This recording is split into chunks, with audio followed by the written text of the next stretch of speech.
Okay, we've got another 2 over 3 episode. I've got Peter Duke with me all the way from Los Angeles in California.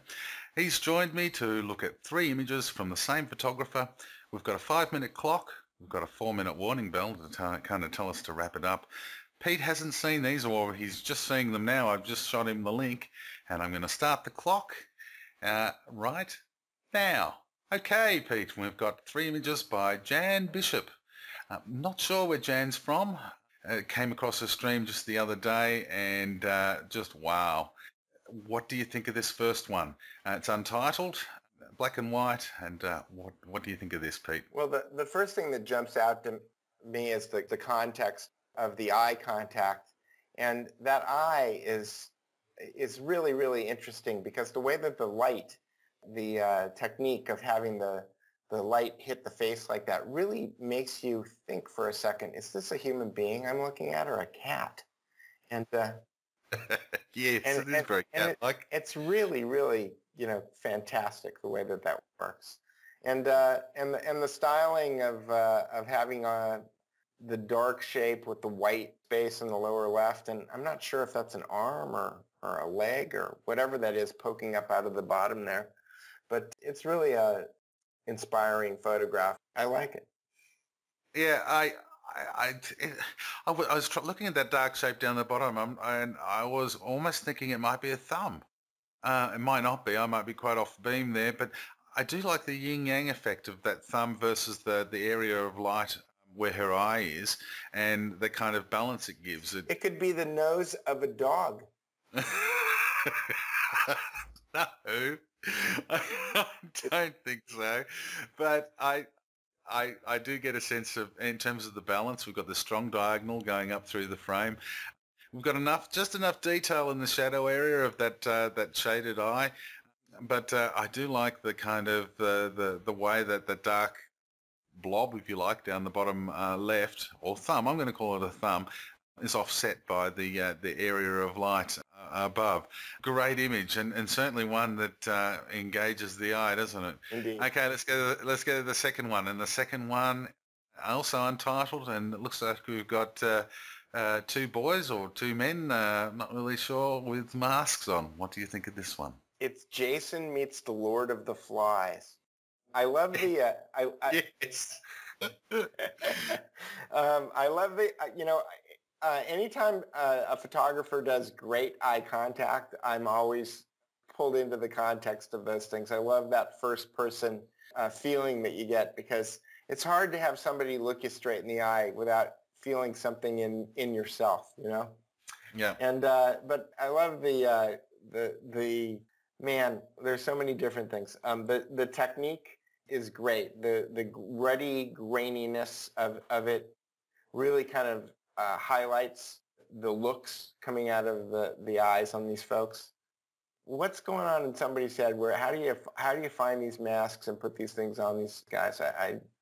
They look like they're cut out bits of foam, don't they? I think that they look like hockey masks or some kind of protective gear, for some kind of a sport. I guess to me it's almost, I see 2 boys or 2 men here, but then I don't. It almost has an unworldly sense to it in the way it projects. I don't see a portrait of 2 boys standing with arms around each other looking out through masks. I see almost an alien outlook, if you like. Yeah, and I love that disembodied hand on the guy's shoulder on the left side there. It's almost like it's a character all by itself.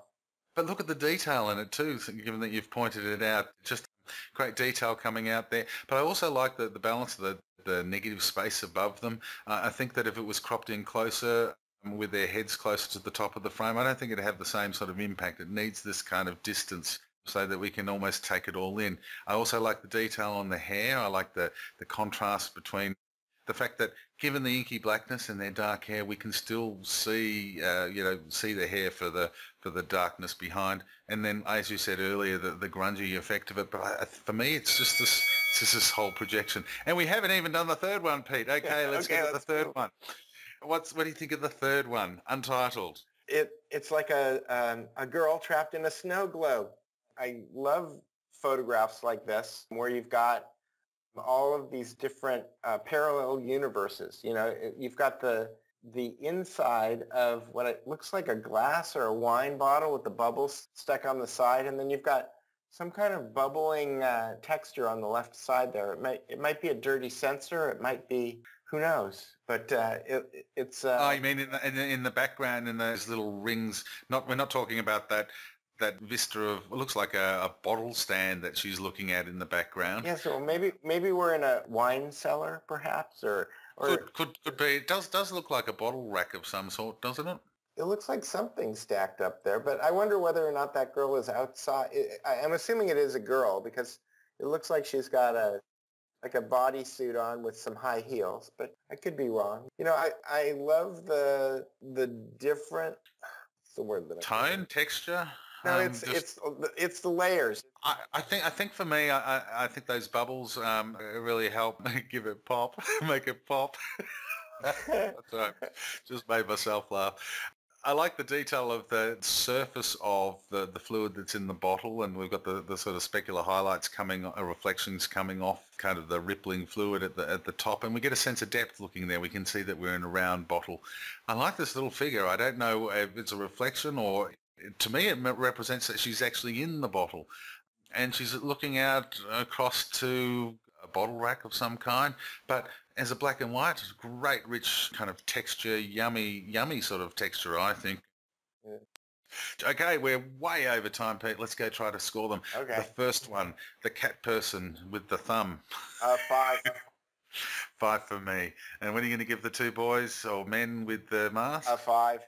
Yeah, 5 for me. It's too easy, isn't it? Yeah. And the third one, what are you going to give the third one? Well, you know what? If you would stop picking such great pictures, then it would be easier. But I'm going to give it a 5. Yeah, I'm going to give it a 5 too.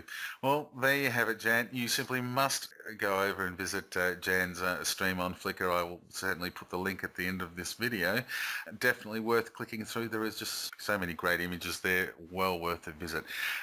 Jan Bishop from, I'm not sure where you're from, but look, thank you so much for sharing these 3 great images with us all on Flickr.